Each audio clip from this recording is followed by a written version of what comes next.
All right. Thanks again for joining us here on the Gill Athletics Connections Podcast. Super pumped that you could be with us today. I'm just so really, a little intimidated. I haven't told her that yet, but super excited about today's guest. Help me welcome the wise, the wonderful, the Karen Dennis of the Ohio State University. Karen, how are you? Thanks, Mike. I appreciate that. I appreciate you putting in that "the" in front of Ohio State University. I didn't need the "the," not that big, but the Ohio State is highly representative, and I thank you for inviting me to be on your podcast. Well, anybody that knows me knows that I'm super corny. So when there was an opportunity to add a "the" in front of Karen Dennis because of the Ohio State, I was doing it. I was going. There was no stopping me. I was going right in. Appreciate it. Now, I mentioned there in the intro and in our pre-interview, I didn't discuss this with you because I didn't want you to react adversely, but this is intimidating for me. And here's why. So I coached for 10 years on the college level, going all the way up to Mississippi State. And throughout my career, you are one of the people that I always looked at as like, oh man, this person, like what a success story. They're coaching high level athletes. They're working at great institutions. You were someone that I looked up to when I was coaching. And so now it's a little harder for me to be on this side interviewing someone I looked up to. It's a little intimidating. It's like, oh man, I'm finally getting to talk to, no pun intended on this one, the Karen Dennis, right? Well, that's kind of you, Mike. I appreciate that. I've always looked at folks who, like yourself, who've always been sort of a servant to our athlete community as well as our coaching community. So the intimidation is not necessary. If anything, just make sure I get some good deals when I get ready for some equipment from Gill. Well, I tell you, in our interactions that you and I have had at a couple of different meets and at your facility, and I tell this story, I've told the story several times. The last time I was in Columbus, I think it was during the USATF convention. And so I stopped by the field house, and Joel took me over. You were, coaching, so he took me over just real quick. I wanted to say hi since I was in your house, and you grabbed my hand and shook my hand, and you felt how cold I was. This was December or whatnot. Yes, it was December. You were the sweetest person because you didn't just shake my hand. I was like, oh, you're cold. You're like, oh, good. Thank goodness you're inside. You're so cold. Oh, it's so cold. You were like I was like, oh my gosh, like it was welcoming me into your house. I mean, it felt like no different if I was in a track or if I was actually in your home. It was just so like the intimidation factor did come down. It's like, oh, you're just a nice person. You're not this big bad, Big 10 Power 5 head coach. You're a real human, Karen. Well, I think I have to attribute that to part of my heritage. Hospitality is important, as well as just basically being respectful of anybody that comes into my home or into my area.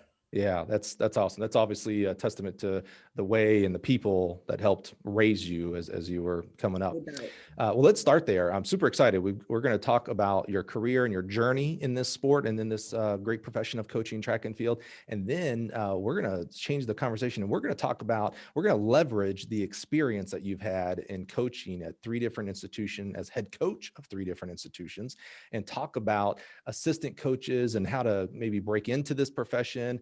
What you look for when you're hiring individuals out there, and just maybe bring some value to people that are listening. And like I said, we can use that experience that you have had and have grown into as you've gone through your career. Cool. So let's take a step back and let's talk about your journey. You're from Detroit, I think, originally. How did you get into track and field? D-Town, no question. I got into track and field through the Parks and Recreation program in Detroit.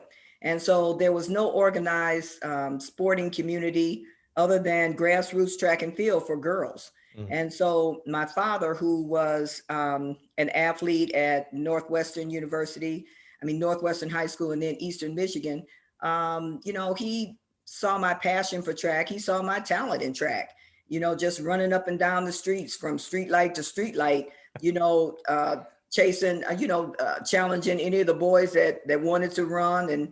And so he took me to a track meet at I think it was at Belle Isle, really, in Detroit, Michigan. And it was a state championship. And I can't remember how you ascended to the state's championship level, just some local track meets, obviously. And I won the track meet. And after the track meet, after the race, I won the 100. And after the race, I was disqualified from the race. And so I'm in the back of my dad's car trying to understand how you can win and then lose. And the infraction was running outside the lane. And so it was on a grass surface. Oh, wow. And so I'm in the back of my dad's car crying, and a man knocked on the window of the car and, asked my dad, could he talk to me? And so that was Jim Bibbs. And so he said that, he saw my race and he had a club called the Detroit Track Club. And he said that he would teach me how to run straight.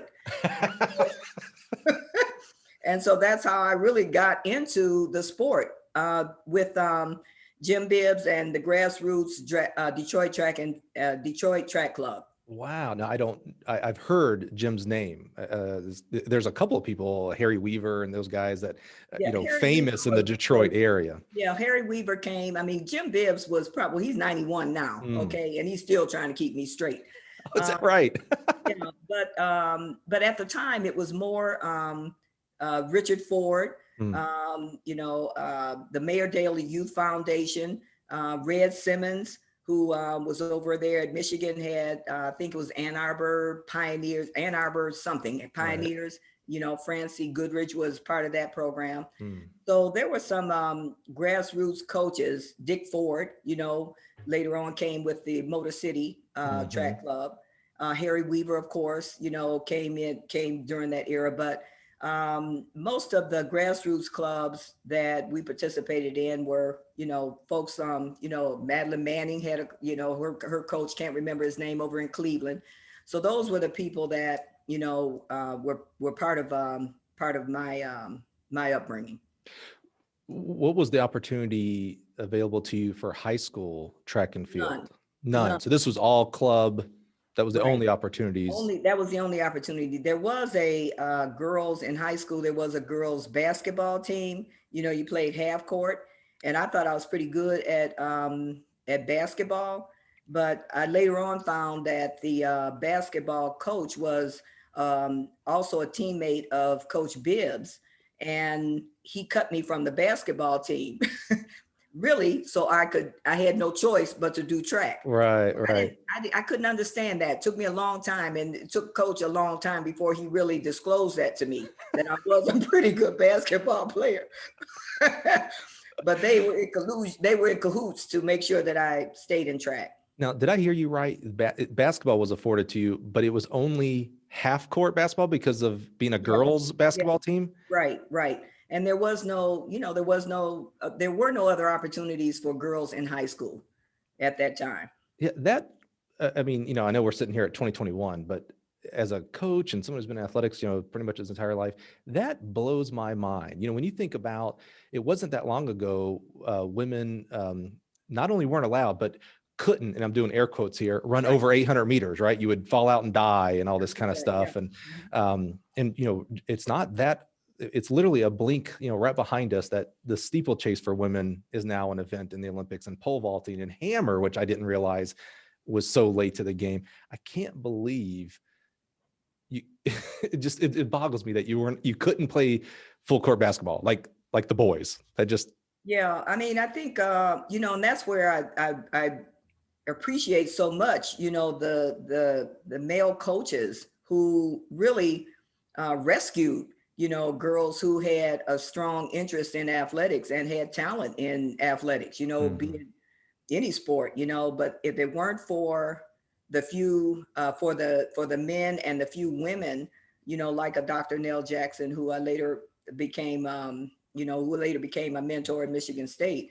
If it weren't for people like that, then, so many of us would not have had an opportunity to participate in sports, as well as, and become, have the chance to become athletes and then coaches.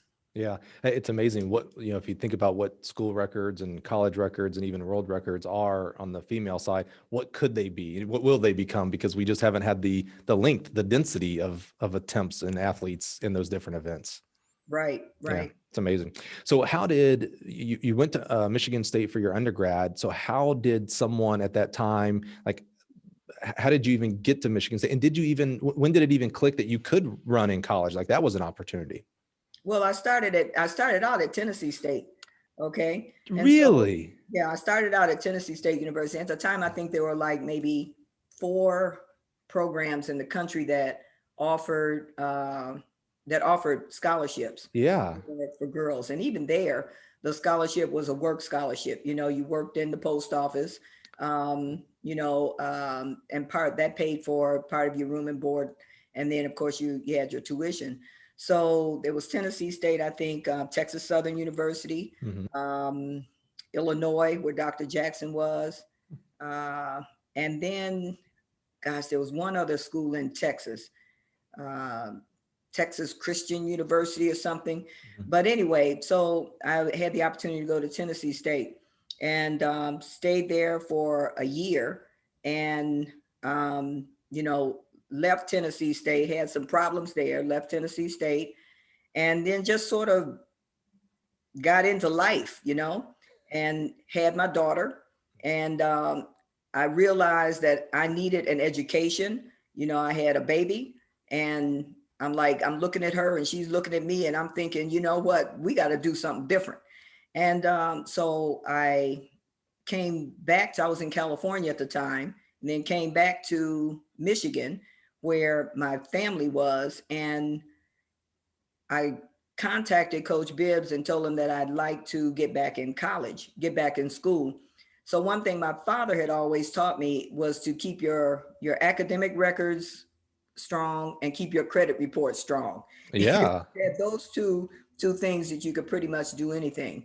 So Coach Bibbs at the time he had just left high school track and field at Ecorse High and had been hired at Michigan State as the first Black coach at Michigan State. And so he helped me get into college there. And so, I'm a single parent, had a daughter, and, it was just kind of tough. But at the same time, I love track. Took me a long time to get my footing back, to get back in shape. But he was real patient with me, and I just started going back to school. I had attended Wayne State for maybe a semester. I had good records, good academic records. So I transferred in and just started my education and just started, running track again. So that's kind of how I got back into track, as well as finishing my undergrad, as well as a graduate degree at Michigan State. Well, first of all, let's give props. Shout out to Dad. What great advice. Keep your grades up and not often talked about, keep your credit score up, meaning get your financials in straight. That advice, that is really applicable to 2021. For sure. And I tell kids that, how important a good credit report is, your good credit rating, because how that impacts everything that you want to do in terms of your purchasing power, as well as your academic records. If you think you want to go into a professional school or graduate school, that's important. So yeah, you're right. My dad was real on point with that. Yeah, like kind of ahead of his time. I mean, we struggle talking about that now in the 2020s, and he was doing it back then. That's a smart guy right there. It's starting to understand how you got your life together and moved into so much success. You obviously had some pretty good parents and mentors and family people looking out after you. No question. And my mother was, she pretty much funded her own education in North Carolina, going to, going to college. She talks about never having the chance to go home during the year because she didn't have any money.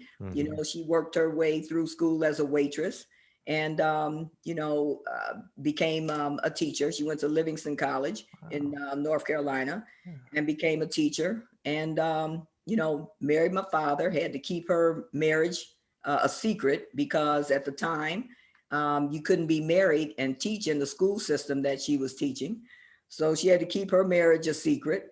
And when she got pregnant with my older sister, then of course secret is out, but at the same time, the laws changed and the policies changed. So she was able to, keep her job and continue teaching. And she was a first and second grade teacher throughout her professional career. We continue to make progress, thank goodness. And we're, the battle is still going for equality on a lot of people. But to hear that type of, excuse my language, ass backwards thinking. I know, you're like, really? Exactly. Really?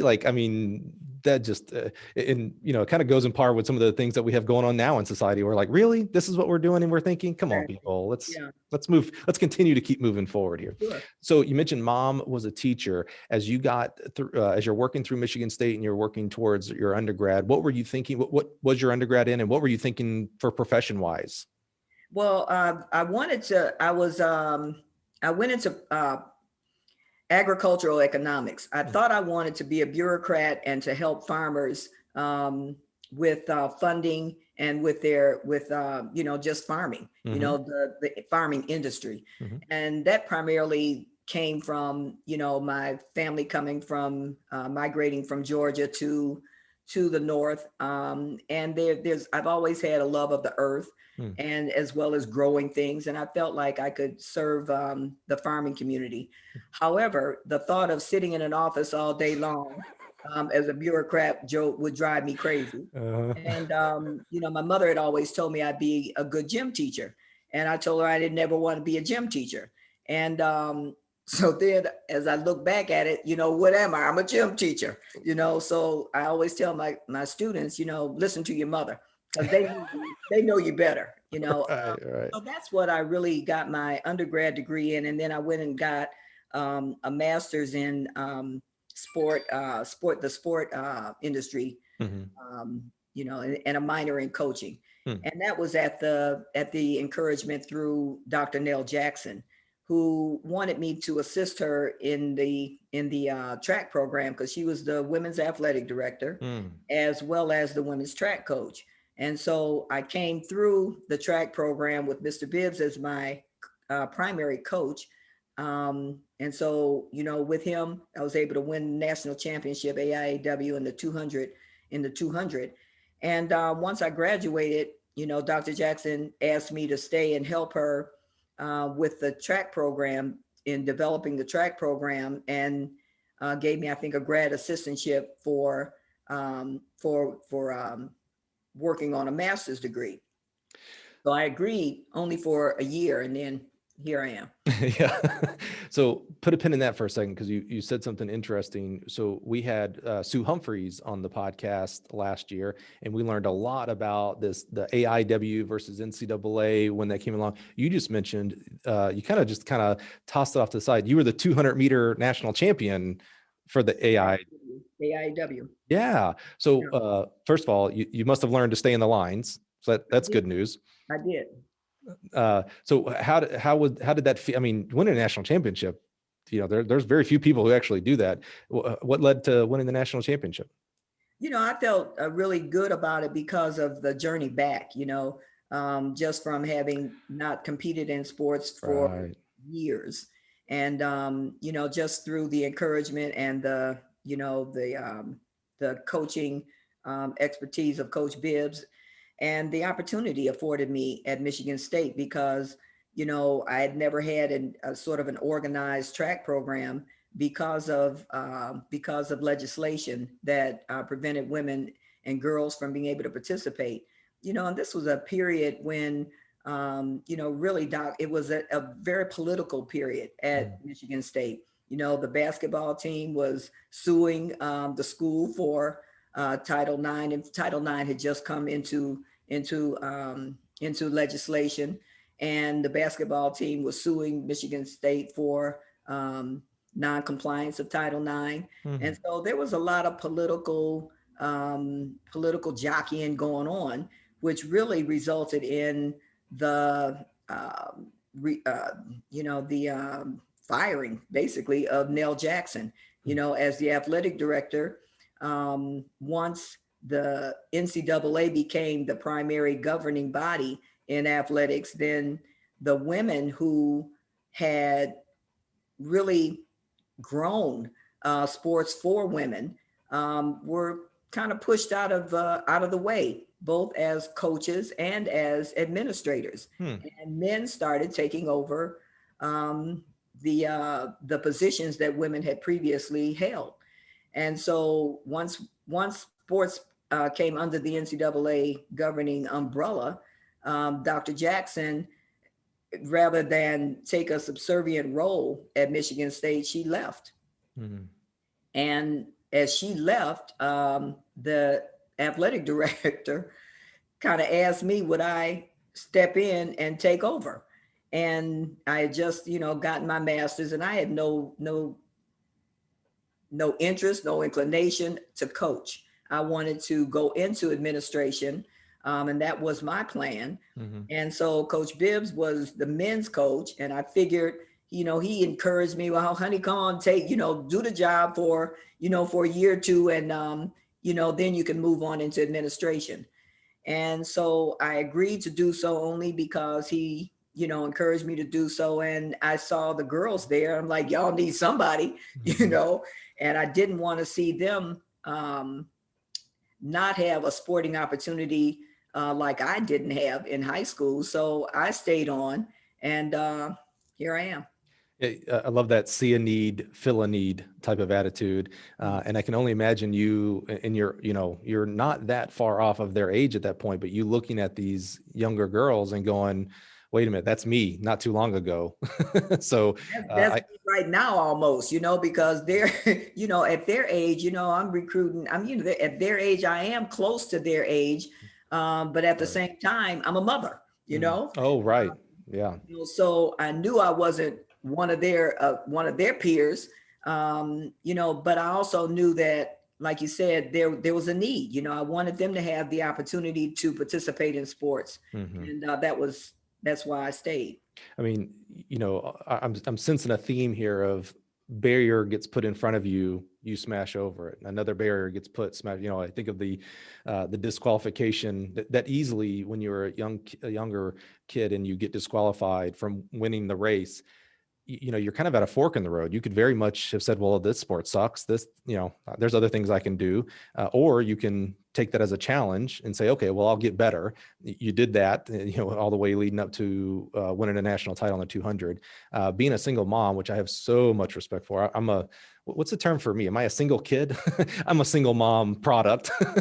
Again, a barrier that you could have. There's a lot of decisions. You could go this way or that way, and you continued to choose the path of moving forward and improving your life and your future, as well as your daughter's future as well. Mike, I don't really look at life's I don't really look at life's challenges as barriers. Mm-hmm. I just look at his life. Hmm. I mean, it's like, you wake up some days and you feel better than other days. Your situations may be worse one day than they were the day before. But what do? So you sit there and wallow in it, or do you decide to do something about it? Mm-hmm. And for me, there is no, and just watching my heritage, Mm-hmm. as a black person here in America, if you didn't challenge yourself and challenge your circumstances, then there's no way in the world we would have accomplished as much as we have as a people. Mm-hmm. So I just like when I talk about my heritage, I think everything that I am is a culmination of my heritage, and that's made me who I am. Right. And so the challenges really weren't barriers, they were opportunities for me to make my life better. And I appreciate every single one of them. Well, I love the other side of that story as well. So mentioning the people that came before you and the accomplishments and sweat equity, if you will, the work that they did to help give you opportunities. Well, now, as we talk about, your daughter and the kids that you've coached, that's what you're doing. You're continuing that legacy, if you will. But one of the things that I found super interesting, I was reading your bio on the Ohio State website, and I've read every coach's bio in this country, essentially, right? That gives you a purview of what my daily job is. I just read internet all day, but so I've read a ton of different bios from Division I, NAIA, JUCO, the whole gamut, right? And one of the things that struck me in your bio, you have this line, and my belief is this has to come from you. I don't believe an SID is writing this in there. One of the lines in your bio is Coach Karen Dennis has mentored hundreds of men and women who've become coaches, lawyers, doctors, educators, engineers. I can't read my own handwriting, and wonderful parents. That struck me because, again, my belief is that you had to have put that in there. So that must mean that is important to you. Well, I mean, it's like, that's what I'm supposed to do. I mean, it's like, it's not just about, and maybe this comes from the early days in athletics, when it wasn't about becoming a professional athlete. It wasn't so much about, winning medals. It was about having opportunity, just having an opportunity to live your passion, to do what you enjoy doing. And for the girls that were at Michigan State, their path through college was to lead them to a profession, whether it be doctors and engineers. And I mean, I think of Cheryl Gilliam, who's got 7 patents over there at Kellogg. I mean, there's so many, Molly Brennan, I hope that's right, was a Rhodes Scholar. We called it Unsinkable Molly Brown. Wow. But there's so many girls who went to college to become something, to live their passion. And so that's what I think my role is. I've sort of been a bridge between their life and their futures, their now and then their future. And I've got so many students who never thought they could go to college, because either they didn't think they had the aptitude or they didn't have the money. I've had some of them just tell me, Karen, I can't go to college. I'm like, why? You can't go to college? Well, because nobody in my family ever went to college. Well, let's start with you. And so, I just think if I've done anything, Mike, I hope I've served as a conduit between their past and their futures. Well, I love that attitude of what success is, right? I know we're involved in sports. And so the most immediate way to talk about success as a coach is how many national titles, how many conference titles, how many All-Americans, those kind of things. And those are important, right? Because that is our job. We coach kids to get better and things like that. And we coach teams. But at the beginning and at the end of the day, success for a coach, my opinion here, is exactly that line in that bio. That's why it just struck me so much. It was like, oh, well, how many kids have gone? First of all, how many kids did you get into college that, to your point, didn't even think they could go to college, or thought other people said that they would go to college and drop out, those kind of things? How many ended up going and getting degrees and then moved on to professional lives that then, because here's your real legacy, in my opinion, the people that they have become, the doctors, lawyers, parents, and that's one level. That's the first level. It's the second level that, to me, is where the real legacy happens, is the people that they positively impact. So the teachers that you help coach become teachers, and the thousands of kids that they're going to teach in first grade, 12th grade, college professors. You mentioned the young lady who has patents, which I'm super jealous. I always really like, that's one of my things. I really want a patent around here. So I'm always trying to stick my nose in R&D and figure out something. But how many people's lives were changed positively because of that lady's work and that received patents? Like, that's your legacy, the total body of what the kids become, not what's the fastest 100-meter person you've ever coached. And you want people to be fast, and Cheryl could run too. She was Big Ten champion, but in Michigan State's Hall of Fame, and now really helped me get into Michigan State's Hall of Fame. But you're right. I think that the students that I've had the good fortune to be able to mentor, so to speak, they are, and I think that that's important. And I think track and field has a tremendous role in developing really honorable, productive citizens. And I think that given the political climate that we find ourselves in with social injustice and inequities here and there, when you have a team that is so diverse as a track and field team, then there's so much our students are able to learn from each other and to appreciate about each other. And I think that that's an important aspect of what we do and who we are. Yeah, absolutely. I mean, we're biased, but track and field is the greatest sport there is. And it's a great example of what the world maybe could and should be as well. There, no matter body type, color, education level, there is a place for you to be successful inside the track and field world. That's part of its awesomeness. So, I have a special place in my heart for coaches who coach at their alma mater. And so you're at Michigan State, which is your alma mater at this time. You're there for around 15 years. Why leave and go to my other favorite place in the world, Las Vegas? Yeah. The thing about Michigan State, there was no funding at Michigan State. Okay. At the time, the NCAA track and field was just taking off, and the NCAA was up and going, and scholarships became an issue. Okay, so with Michigan State, they wanted to tier the scholarship, the allocation of scholarship for sports. Okay, so in the top tier was basketball, the team sports, and then at the lower rung was track and field.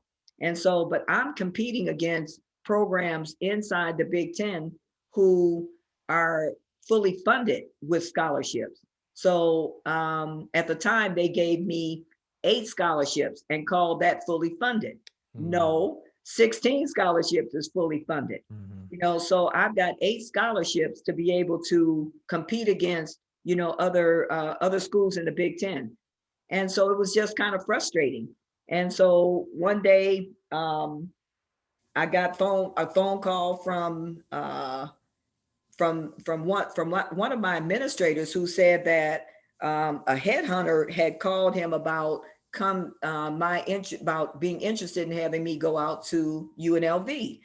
And I didn't know anything about Las Vegas. I thought Las Vegas was a place that people either went to to gamble or to get divorced or get married. But I'd never been to Las Vegas. So my daughter was graduating from high school. And so I just figured if I'm going to make a move, then it's time. So for me, I wanted a situation where I could be more competitive in track and field. And so I went out there and, I took the phone call, and it was Keith Tribble. And, he talked to me about coming out to Las Vegas. And at the time, this was a time when, let's see, there were three coaching positions that were open. It was Florida, Texas, and UNLV. And all the schools wanted Bev Kearney. And so Bev was a good friend of mine. And I told Bev, I said, well, Bev, you can't have one of these jobs. So, so one of these jobs belonged to me. And so, Bev went to Texas, and, I went out to UNLV and talked to the president there and the athletic director, Keith Tribble. And he said that they were going to fund me like they would a football program.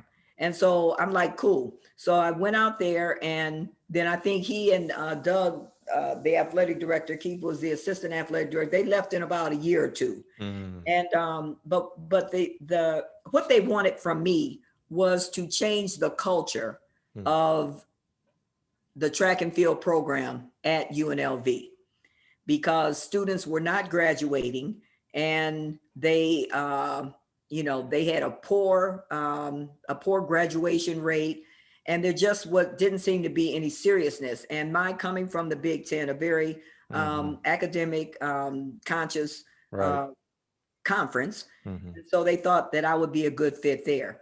And so I liked the sunshine, I liked the mountains. It was beautiful, and I'm like, why not? My daughter's out of high school. She's settled at college at Howard University. And so I'm figuring, okay, why not? So that's how I got out to UNLV. You mentioned the name Keith Tribble. How do I know that name? Well, he was the executive director of the Orange Bowl. Yes. Okay. And that's where, when he left UNLV, that's where he went. He's probably one of the most prominent uh, figures in sport. Well, I'm not quite sure where Keith is right now, but I'm sure that he has a serious role in sports. Yeah, I might be getting him mixed up. Is he the gentleman that was the AD at UCF for a while? Yes. And maybe was the president of the, I think maybe he had a lot to do with whether it was the Rooney Rule in the NFL or something similar to that in college, as far as hiring of African Americans, specifically in football, I think. Executive director of the Orange Bowl. Yeah. So, he's just, he's really promoted, a lot of minorities in sports. And, I'm just grateful for him for, giving me an opportunity to coach in a different part of the country, as well as with a different emphasis, in athletics. So that became more competitive for me. So I had full scholarships. I was able to, actually, we changed the academic culture. Our team became, one of the most successful teams academically at UNLV. One most improved athletes, athletic program in terms of academics at UNLV, and then we won some championships there. So, it was fun. So one of the easiest things to do is to erode culture, and one of the hardest things to do is to change culture for the positive. So you mentioned that about changing the culture, and obviously it sounds like you were able to have success there. Talk to us. What are some of the ways? So what are some of the things that you had to implement or do or say to change that culture of like, oh, this isn't just, you're not here just to run track. You're here to get a degree and run track, like, the academic side of it. What were some of the things that you did to help change that culture? That's a good question. One of the first thing I did is I went to one of the novelty stores, and I bought a badge that said sheriff. I'm in the West now. I'm in the Southwest. So I bought a badge that said sheriff. And then I bought, 2 or 3, whatever it was, deputy badges. And so my first team meeting, I just told them, new sheriff in town. Okay, now we're going to have every new coach is going to start doing that. That is awesome. I love that. So it was laying down the law from day one is what I'm hearing. Pretty much, and I told them, look, we're here to go to school and we're here to run track. The strip is less than 3 miles away. But at the same, you have to make a decision. We either gonna go to school or you're gonna be down there on the strip. Now, some of them chose to be down there on the strip, but those that decided to stay. And then the other thing I think, Mike, that had to be done was, the recruitment. You had to, I found we had to recruit a more serious student. As opposed to just, kids coming to Las Vegas because it's Las Vegas. It is an exciting place. There's never a day that something isn't going on. And so, but we had to recruit students that were serious about academics. And that was a challenge because, most of the students that I would recruit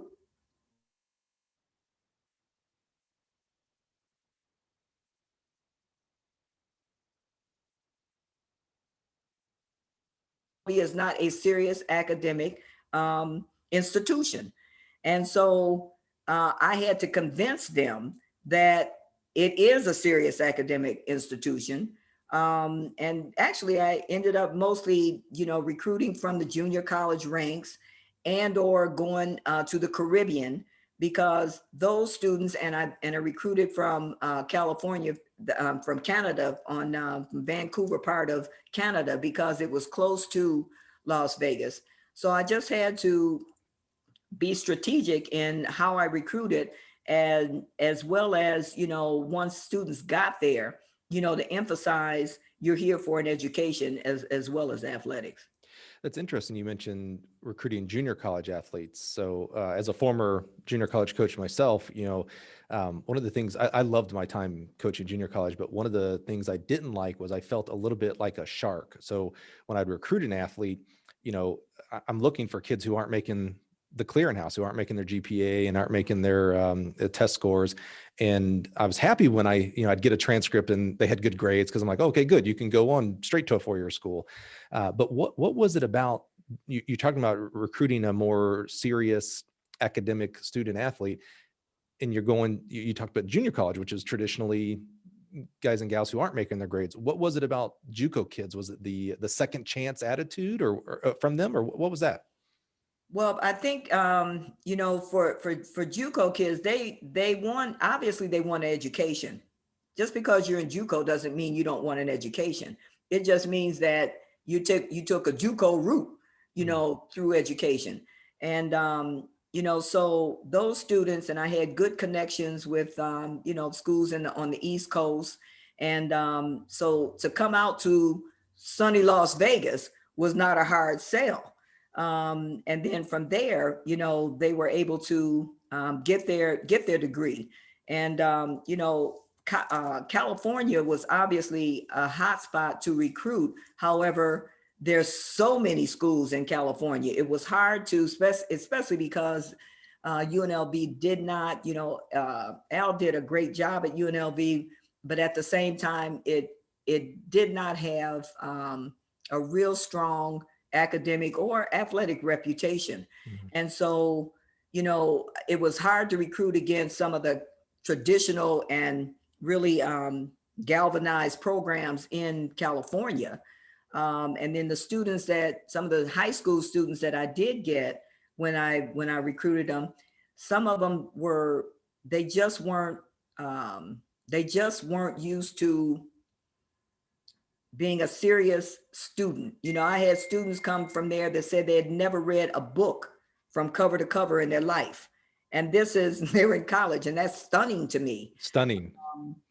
So that's why I say I had to really be strategic and find students that, have the academic acumen to be able to matriculate through college, while at the same time recruit students who were mature enough to be able to handle both the academic and athletic expectation of a Division I athlete. And so that's where I kind of went a mix of a hybrid of, high school students as well as JUCO students, and even with them, I think of Crystal Irving, who is now the athletic director at Cal Poly. She won a national championship, and she's a director at Cal Poly, now, and so there were some really great students who went on and did some, that are continuing to do some phenomenal things in their professional areas. Yeah, I always thought UNLV was kind of this hybrid tough program, right? Because, first of all, everybody knows Las Vegas, so you don't have to sell the city that you're in and you're at college and all that stuff. But the state of Nevada is a desert. So it's not like there's a plethora of kids to choose from in the state. You have to go out of state to recruit kids for talent. Yeah, it's a tough.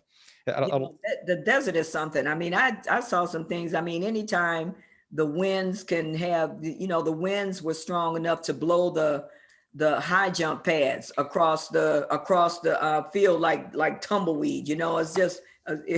I didn't know what I was walking into, but at the same time, it was an interesting experience. And like I said, none of the, I don't regret any of the moves that I've made.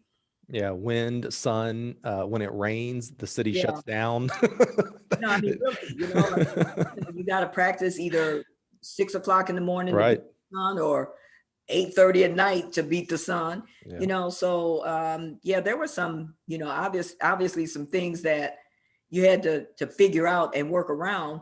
But during all that time, we still got to go to school. We still have to go to class and read the books, do the assignments, take the test, pass the test, and then graduate. So you go from UNLV to the Ohio State University, and in Ohio State University, in any number of ways that you measure it, is one of the preeminent schools and athletic departments in the country, if not the world. So if you want to talk about athletic department, highest budgets, highest incomes, obviously football team, basketball team, track, I mean, all the teams succeed there in some form or fashion. The school itself hundreds of majors and high level academics. How did the opportunity come to go back to the Midwest and go to Ohio State? Okay, I got fired from UNLV. Okay. No, okay, hold on now. I didn't see that one coming. Real candid. When someone tells you that your contract isn't going to be renewed, that's a euphemism for you're fired. Mm-hmm. And so, there was no, you asked, well, why? I just come off the Olympics. My team was doing well. My kids were doing well academically. Can't remember the name of the athletic director that came in from USC, but he didn't know me. Mm-hmm. But I had seen Barbara Farrell or Barbara Edmondson over at the university coming back and forth, and she was at USC. And I knew that it was at the end of my contract, and I'm kind of putting one and one together, with the AD coming from USC. ADs want to bring their own people in. Mm-hmm. And so, when I asked why, they said they were going in a different direction.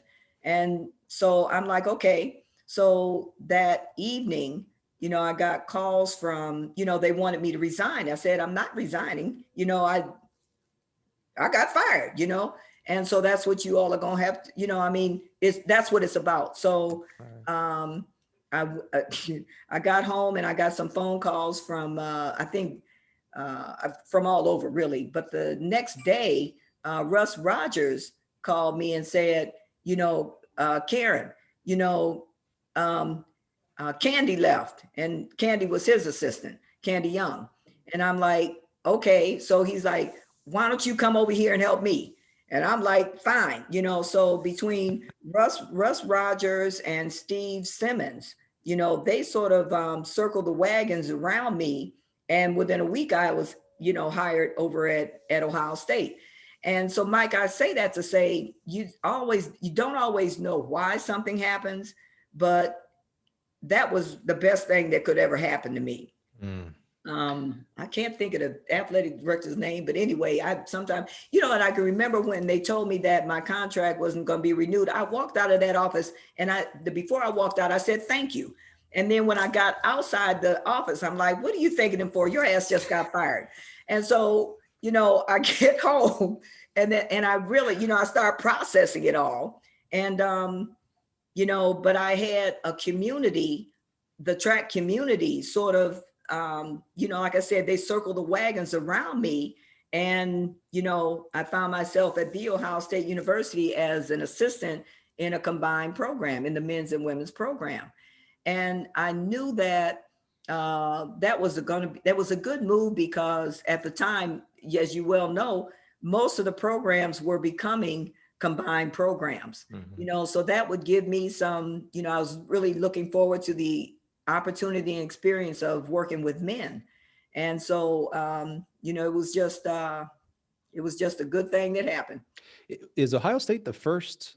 So Michigan State was coaching just women, and UNLV was just coaching just women. No, they were separate programs, and UNLV only had a women's program. Right.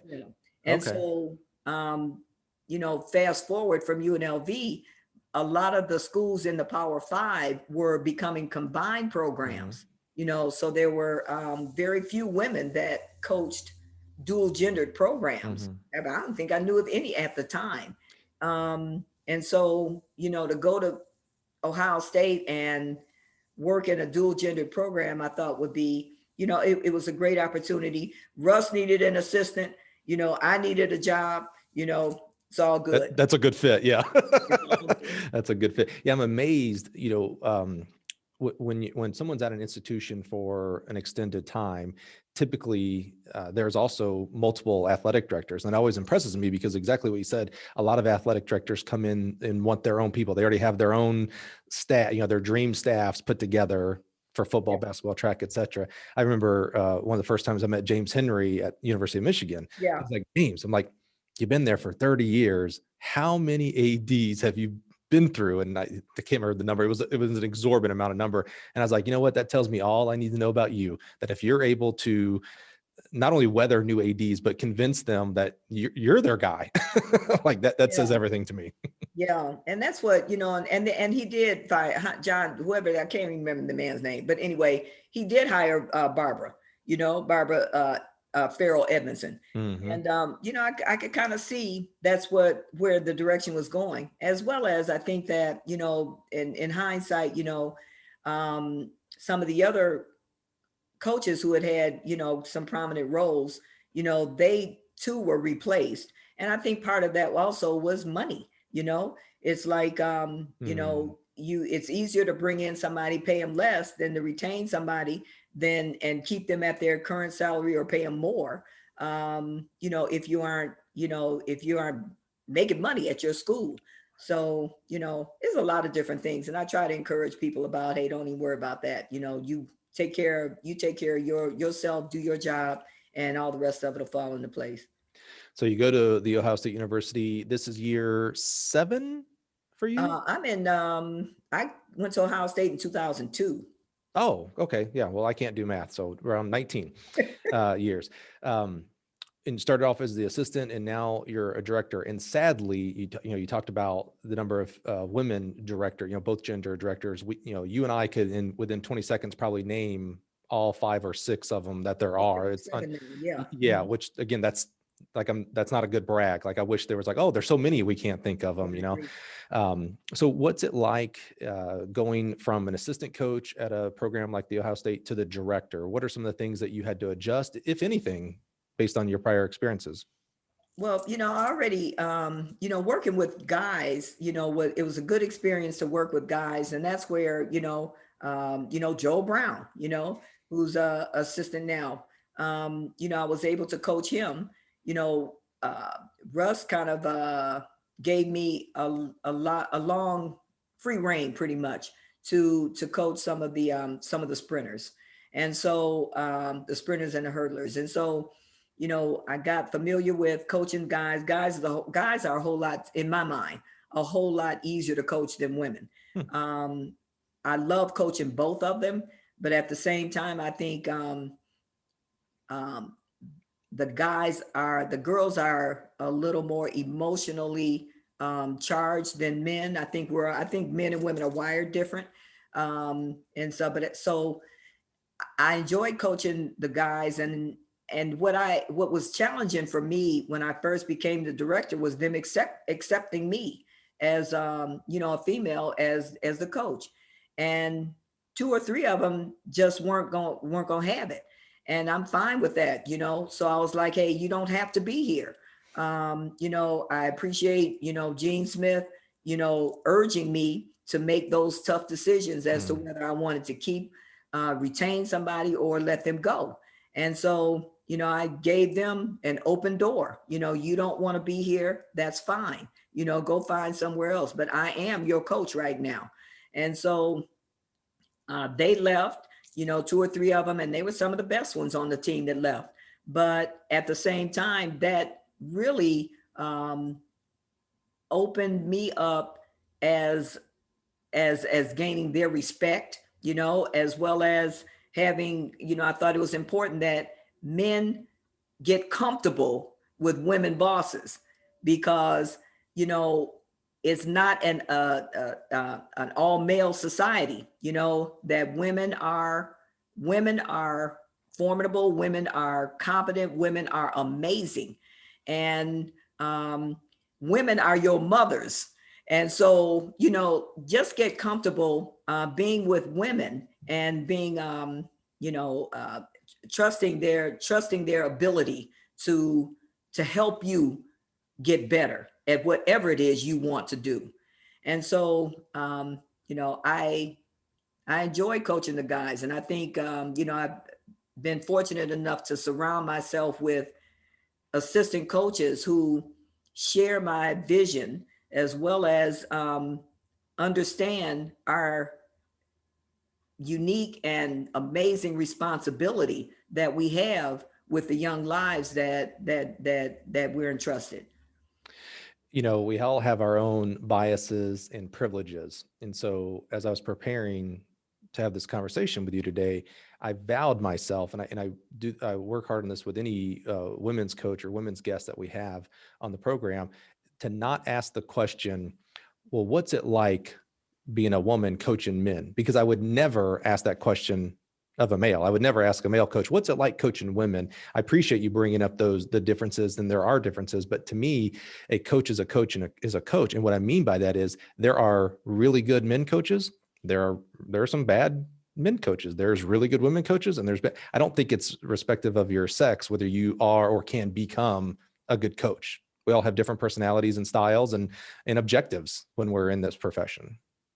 Yeah, women didn't, I mean, this is a patriarch society, I mean, this is our history is patriot, is full of a patriot kind of a society. And so women have always had to sort of earn their place in this society. Mm. And at the same time, we've always had a prominent place in society because we bear the children, we take care of the homes, many times we take care of the finances. And, we are the nurturers. And so it's like, there's no, when you coach when you coach men, it's like they're your children just as well, so, but they are different, they're like I call it being wired different, their attitudes, their expectations are different. And as society continues to evolve and women become more prominent, have more prominent roles in society, as well as are looked upon more, they're more, they're looked upon in a more agreeable light, I think the respect that women have now is appreciated more by men, and I think men, some of the men's programs, and I may be getting out of line here, Mike, I'm not sure, but I think that some of the programs I've seen throughout the country that don't have any women on their staffs, I really wonder about that. I'm like, why? You've got maybe 50% of your your population are girls, but there are no women, or the women that are around are director of ops, or they're women who may hold a stopwatch, but they're not, some of them aren't really being able to coach. They're not being encouraged to coach, significantly. And I wonder about that. So I think that, or I look at some programs where, that they do have women, that they're in such a lesser role. And I think that's I don't think that they're being utilized in a way that benefits both men and women, because I think women have to get used to men coaches, or I shouldn't say get used to, because they've traditionally always had men coaches. And that's probably why I got into coaching, because there weren't any female coaches.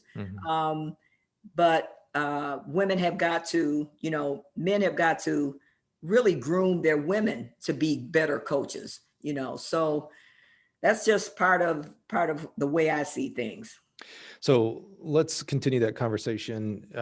We're talking about coaching in regards to the athletes. Let's take the next step and let's talk about the profession of coaching as it relates to men and women. And both sides are, could or maybe should be, to some of the examples you just gave, differently, and how they're being treated today. One of the things that you can't rush, you can't speed up at all, is experience. So throughout your career as a head coach at different institutions, you have hired plenty of coaches on your staff.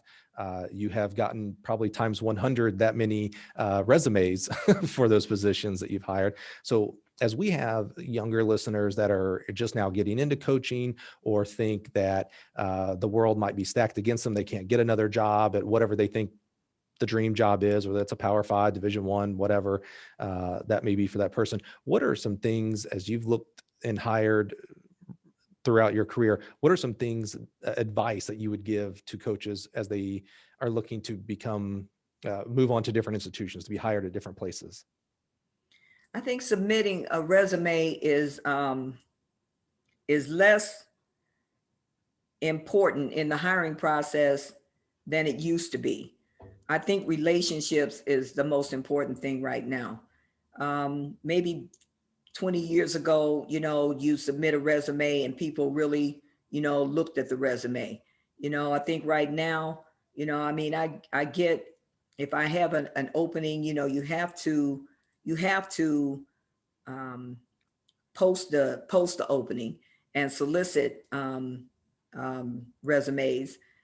But at the same time, one of the things that Dr. Jackson told me as a young coach was that you always keep a short list of coaches. Like she would keep a short list of administrators.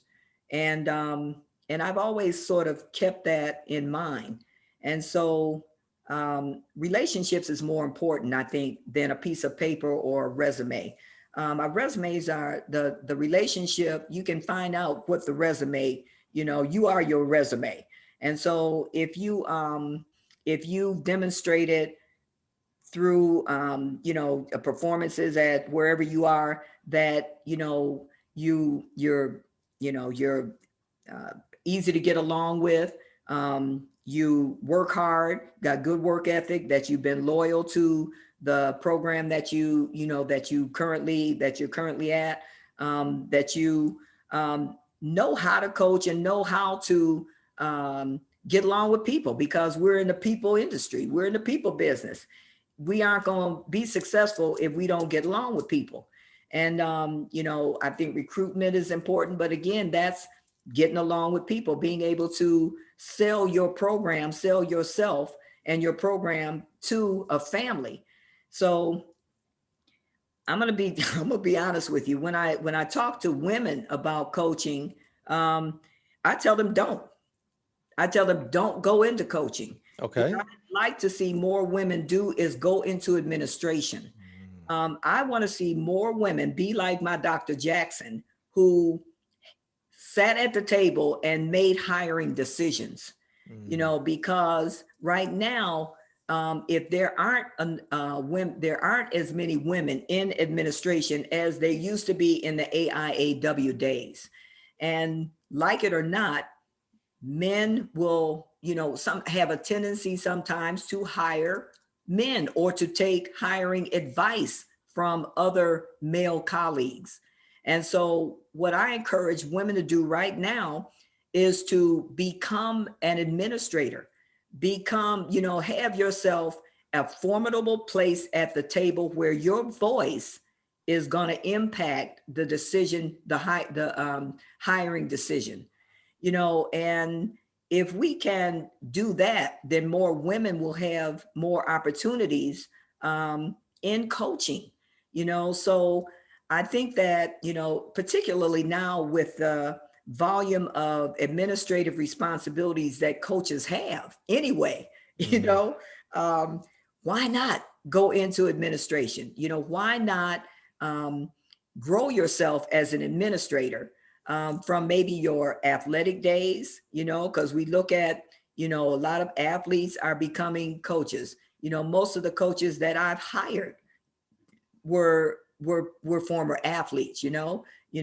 Brown, helped our team get fourth in the nation, when he was a student athlete, Ashley Muffet, who's now Ashley Kovacs, she's, over at, I think she was at Western Kentucky, and, I almost had to kick her out of my car. She talked so much about, how much she wanted to coach at Ohio State. And I knew I was going to hire her. She said, "What else can I say, coach?" I said, "Ashley, get out of my car." I said, "Cause you about to talk your way out of a job. Get out of the car," but that was passion, and you want to have people who are passionate, Sarah, Vergodi, got into the, hired her. Then she got out of coaching, felt like, maybe I don't want to do this.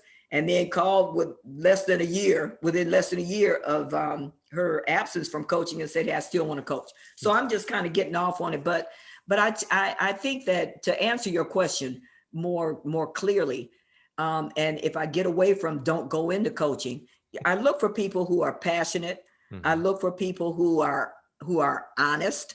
I I look for people who, get along with other people on the staff. I look for people who are personable, and I look for people who want to win, because at the end of the day, we are probably that subsection of an athletic department that if you don't win, you lose your job.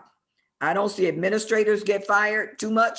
I don't see strength coaches get fired too much. I don't see trainers get fired too much. Mm-hmm. I mean, I don't see, coaches are the ones who's on the chopping block, and if you don't do your job with the utmost degree of integrity and professionalism and capability and skill, then you're going to lose your job. Dear listener, let me encourage you to hit the rewind button, because what Karen just said there's so much to unpack there. I'm going to go back to one of the first things you said that really, you said a lot there that struck me, Karen. But one of the things, and it's a nice little, kind of a nice sound bite, the way you said it is, you are your resume. Like, I thought that was so poignant about who you are and what you do and how you represent yourself on a daily basis. You talked about getting along with your coaching staff, being personable, because we're in the people business. If your resume looks better than who you actually are, or vice versa, there's a disconnect there. And I think coaches such as yourself, who've had a lot of experience seeing that, can see that disconnect. And that's the people that don't get maybe the next look at a job. It's when who you are is authentic and on a daily basis you show that, those are the people that have more opportunities in front of them. Yeah, Mike, and the disconnect is going to be exposed at some point.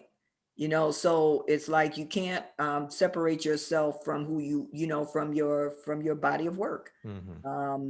And people will, and this gets back to me, sort of the insignificance of a resume, because very seldom do I call people that's on the resume.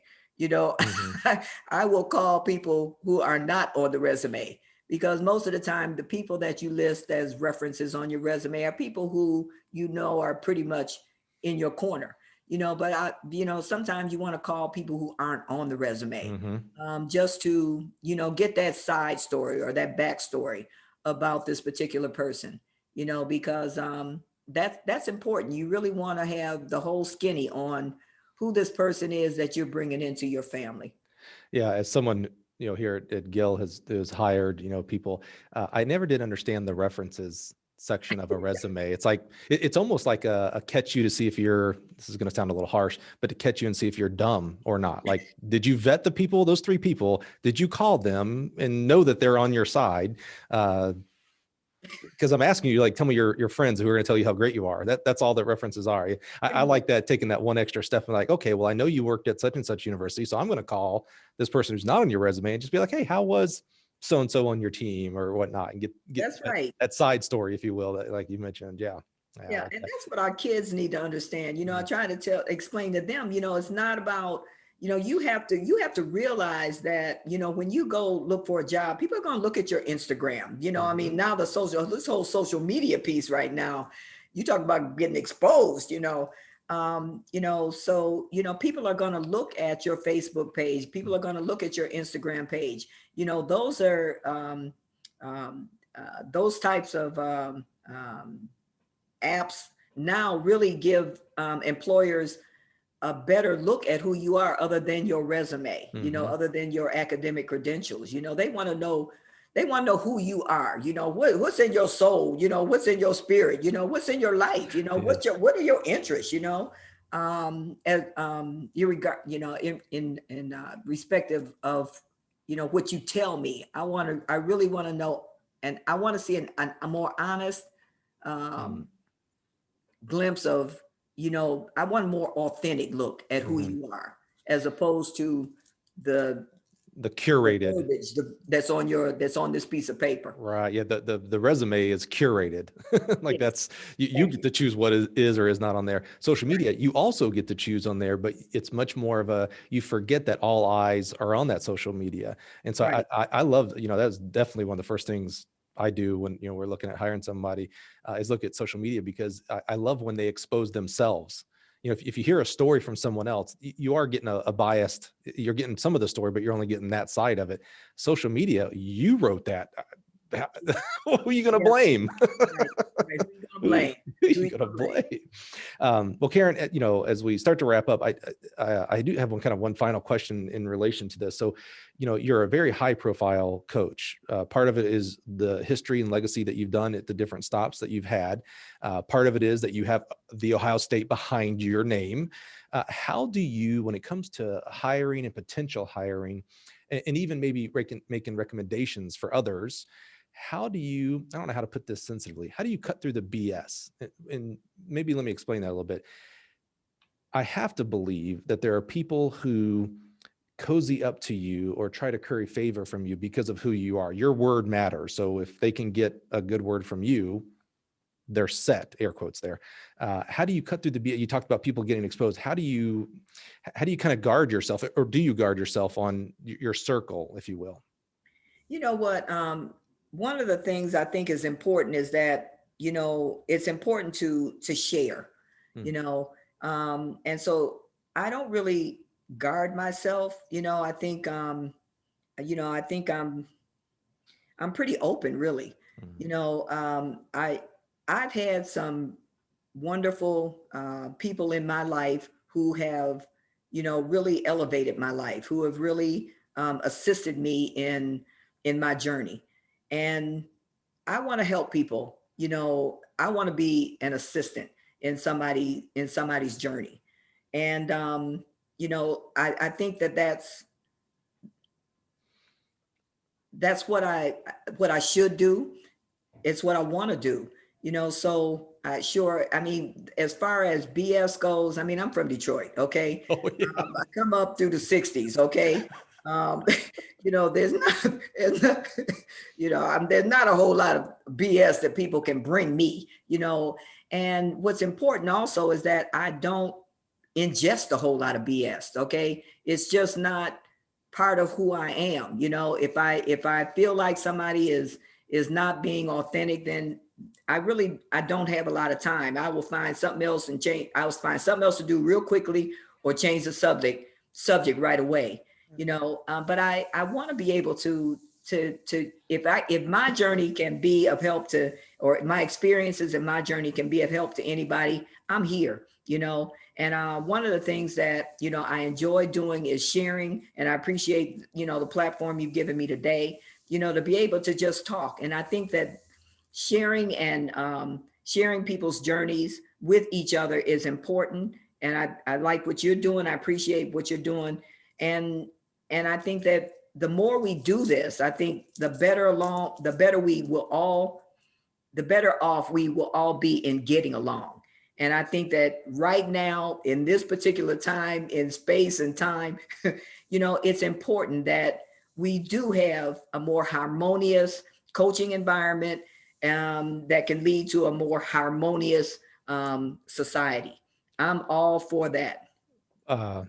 Bingo. I mean, you nailed it there, Karen. That is exactly the reason we started the podcast, was to uplift and share the unique journeys of coaches.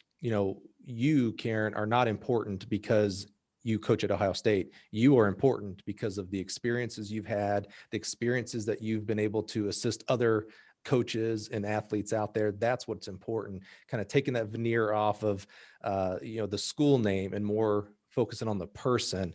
And you talked about it's important for you to be open and sharing your story and your journey to help others. This is just another example of the many examples that you do to back that up. It's one thing to say it right, another thing to do it. And you're living it. You're doing it on a daily, hourly, minutely basis. And I'm just so thankful that you would share with us today. Hey, thank you. I appreciate the opportunity. All right, folks, that's what a great, I can't stop what a great place to stop right there. I mean, Karen nailed it. Again, this is going to be one that I'm going to encourage you to rewind and listen again. So many awesome things. I'm just so thankful for Karen's, honestly, her openness and authenticity. It's easy to come here and show that curated side of yourself, like we talked about, but this is open honesty, empathy. And, I'm not sure there's any better words I could use to describe Karen. It's been amazing. So thank you so much for being here today, listening. Appreciate you. Go listen to the back catalog. Go share this with others because there's value here for you. There's value here for others. Thank you so much, everybody. Have a great day.